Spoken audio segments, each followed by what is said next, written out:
All right, we got my boy Nate Newton in the house. Of course, Clarence Hill is here, Jesse Holly is here, and now we are privied to be joined by a very even special, and not as special as Nate. Yes, he is. That's my boy. Yeah, that's my boy. the man with the plan, Vice President of Player Personnel, Will McClay. Thank you, my brother, for joining the show today. How you doing today? Good. Appreciate being on, and I am nowhere near the man that Big Nate is. Yeah, you double down. I love you, Will. You double down in that draft. I love you. You know, I've had a chance to be a part of this team and speak to you, Will, on a number of different occasions, both professionally and personally, man. And, you know, I always had this question. I think this is a perfect time to ask it. For me, it's kind of almost a emotional calibrator. You spend an inordinate amount of time researching and traveling and doing all the work, you and your staff, to get these players to the Cowboys. And I remember one day we had a conversation. You were talking to a bunch of guys. We're at practice on the sideline. We're in between drills. And you said, my job is to replace you. Emotionally, how do you recalibrate yourself after, you know, you're high-fiving in the war room, you got the guy that you wanted, the player is here, and then you have to put that to the side and get back to work to go, well, I got to go find the next Nate Newton. I got to go find the next Dak Prescott. I have to go find the next. How do you emotionally recalibrate yourself each go around? Because the draft is happening every single year, and your job depends on bringing top quality players to the Dallas Cowboys. I don't think there's any recalibration needed. The main objective is to do and hold up the trophies, and we haven't done that. And so if that remains the objective and you're very clear about that, the emotions are cut down a little bit. Hey, if you don't get the job done, our job is to replace you. And that's just kind of how you have to see it, and you have to go about it. Well, how you doing, man? I appreciate you coming on. Real quick, before we get into the details of the offseason and the draft, you've been in demand. People are talking about you going to the job, being a gym. Why is this position right for you? Why is it, you know, what do you like about being here? And also talk about the expanded role of being part of the coaching process and stuff like that. Why that was important to you? You know, being here, it started off with, wanting to see my son grow up in the same area. When I was coaching, you move around a lot. And so being able to be a part of the organization and stay with it for a long time that way, that started it. And then being in the role and then being charged with trying to do my part and my department's part in winning the Super Bowl. So when you get that close and you have a voice in it, we all work for somebody. Just within my role, I understand what it is and the value of that. And I'm excited to be here just for an opportunity to win, man. If you win here, growing up in Houston, knowing that if you win in Dallas, you can write your own ticket and still driven to do that. Well, when it comes to the draft and you have to go from coach to coach every single year, well, not every single year, but every time there's a coaching change, just kind of give a little bit of behind the scenes of how does that conversation happen? When Brian Schottenheimer is the new head coach, what is the conversation between he and you about what the approach is for the draft this upcoming year? I think every year it's about getting together with, we have a collective approach. It's getting together with the head coach, with Gary and Steven, and the family, and then getting together with our crew and saying what we need, what we're looking for, what we're missing.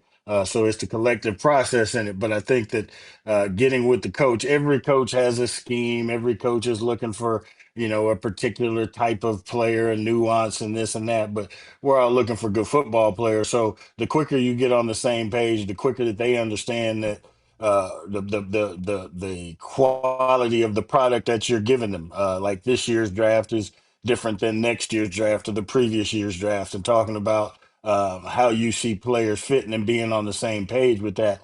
That's the big key in all of this, because again, every team has a bunch of different scouts and the coaches saying what they want. It's getting on the same page and figuring out what fits and how it does fit.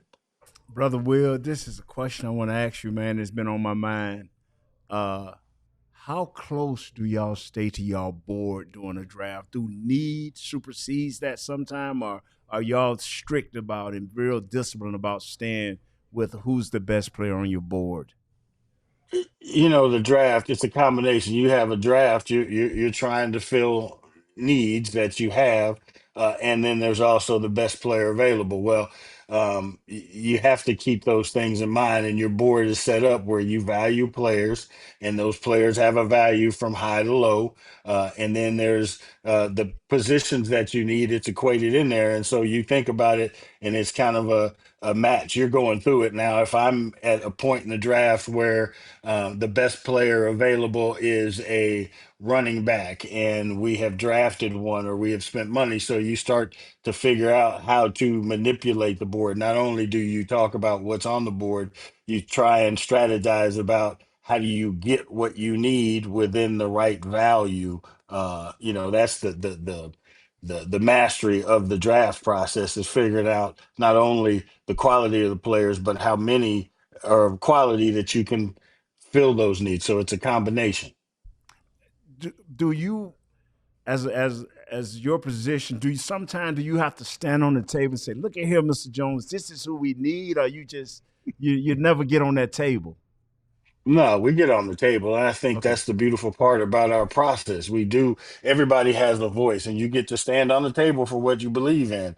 And that's taken into account all of the historical part about the game, also about what you need on this team, but you can't compromise that. And it's kind of a mix in between the two. That's why all of the voices and the things within our system, and Jerry listens to it before he makes a decision, because Jerry is the ultimate decision maker, but he's listening to the information that we give him and the passion that you do it and the success that we have doing it.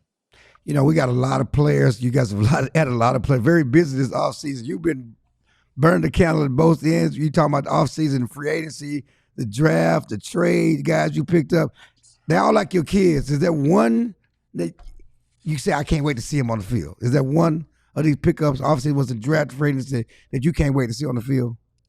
No, I'd hate to put that pressure on myself as a prognosticator and on the player, putting that pressure on them, because they're going to come into an environment and everybody's going to have an opportunity to gain their shine. At the end of the day, unique part about this is what we're trying to build is a team with competition. At the end of the day, you got a bunch of names. Those names mean nothing until they get on the field together. But you want to have a competitive team. What last year it showed us is you lose five corners, five defensive ends, you're never one player away. So if we make it competitive and we go out there and the guys are willing to compete and it's fun and they buy into the culture and people buy in, now you got a shot. And I Well, think that's what Shotty's brought to us. And I think guys believing in it and realizing that that window gets closer and closer with the talent that we have. It gets closer to closing. So it's time to figure this thing out. well, George Pickens certainly is the big headline over the last couple of weeks. Really, you could say the headline of the offseason, headline of last several off seasons, considering how you guys have traditionally gone in adding players outside the draft. Why was he the right guy? Why is he the right fit? Just talk about the whole process with Pickens and what he's going to mean with CD and Dak. Well, I mean, we went into the off season. We always go into the off season with needs. We're going to look at it and say, okay, where were we short? What do we need? How do we make the team better? So, another receiver was part of the conversation. Happy with what we had, but we always feel like we got to get better. Like we started the conversation with, my job is to replace you. Well, it's dog eat dog. It's competitive. So when we went through the process of looking at how we feel that, where there were a number of options in the draft, not as many as in normal years when you talk about receivers, as far as the depth of like a number one or a number two guy, a guy that you can develop quick, at least in the evaluation process of it. And then you started to go around and look at what's available from the trade market. So those conversations started, and we went through a number of different names. And then the Pickens thing came up. We did our research along with the other guys, and sometimes when you're buying property, it's not just what you got to spend; it's who's selling. And so we found a partner that was willing to They were willing to move something that we were looking to gain, and the price fit, and we're excited about it because it adds another weapon. The more, football is a math problem, and the more that you can add that somebody's got to take away from, the more you get that equation in your favor.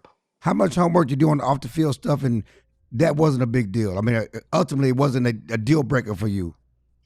No, I mean, we looked at it, and every player that we go through, you go through the number of different steps to find out who they are, not only on the field but off the field. And you talk to a number of different people, and we gathered all that information, and we did something that we're comfortable with. At the end of the day, it's a 24-year-old young man that's continuing to grow, and they have to be put in situations to help them grow. And hopefully, we can continue to help him grow, and he can help our football team grow with not only his ability but who he is as a man. And we're going to try and help him do that. Well, a lot of what the Cowboys have on the field is on the shoulders of you and your staff. And I know that it can be stressful, it can be strenuous, and you can kind of be a very tense time. But what does Will McClay do for fun? What do you do to relax? What do you do when you get away from football? What are some things that, outside of the building? Because as players, it's working in the building. You got to find that other part of the life that says, yeah, I do this for a living, but this brings me joy. Well, I love what I do. I do this for a living. It brings me joy. I love doing this. Is why I'm still here. But love to go out and fish. I'm a music man. Love my different genres of music. I'm an old school hip hop head. So if any of you want to challenge me, Clarence, I got some stuff for you. All But right. and I love to read, man. I got a bunch of different books I like to dive into and kind of find out about things or to get away. So that's kind of my opportunity to get away. One thing fans want to know is, and listen, by and large, we've given you an A, B plus, A off season.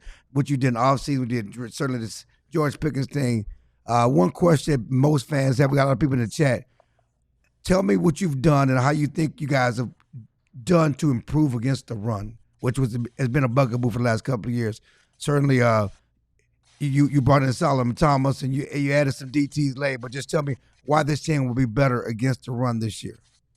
Believing in the coaching staff and what they're doing and what they stress. You achieve what you emphasize. Being around Flus and knowing what he's done defensively in his different stops and watching how he's evolved, watching the coaching staff and the principles they're going to put in and how they're going to coach it and how they're going to teach it and what's going to be emphasized, feeling very strong about that. And then bringing in athletes. At the end of the day, you got to have athletes. You bring in athletes, they have to execute the plan. They got to do it at a high level and they have to be held accountable doing it. And so I think that just when you mix all those together, you right now we're talking about it and it has to be put into practice, but don't talk about it, be about it. But I'm excited about the way that guys are putting things together, the staff, the way the players are buying into it. That's the key right now. I mean, again, everybody's got all these plans and promises and who buys in and follows through the whole time throughout the whole season. Okay, real quickly, we all talk about the first round pick. Everybody loves Tyler Booker now. Now there's questions about the previous 2 first round picks and Mozzie and Tyler Guyton. Why will those guys be better this year?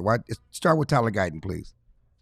Tyler Guyton is, when you come into a situation where you played right tackle in college, you move over to the left side. We think that it is a transition that is easy. It was easy for him athletically, but the number of athletes that you face and what you do and the challenges you face coming into your first year. Hey, I remember most of us as rookies or as our first time doing the job. The second year we got better. The third year we got better if it was important to us. I think it's important to the young man.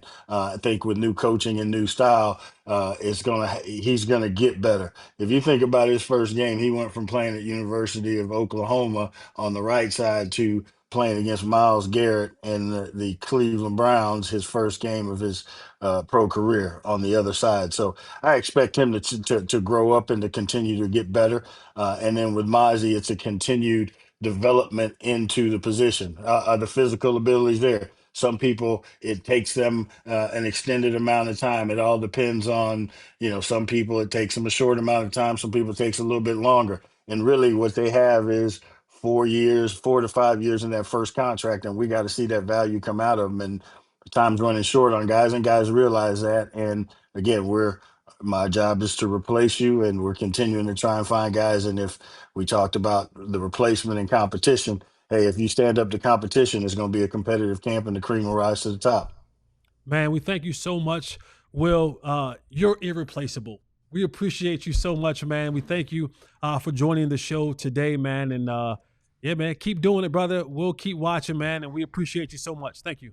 Double down. Appreciate Rapid Light Records, man. Houston. Hey man, you're talking my lane right now, so don't even. We'll hit some Dallas stuff a little bit later. All right. Thank you, man. Will McClay, Vice President of Player Personnel for the Dallas Cowboys. Man, that was good. That was some good questions right there. Thank you for Will for joining us.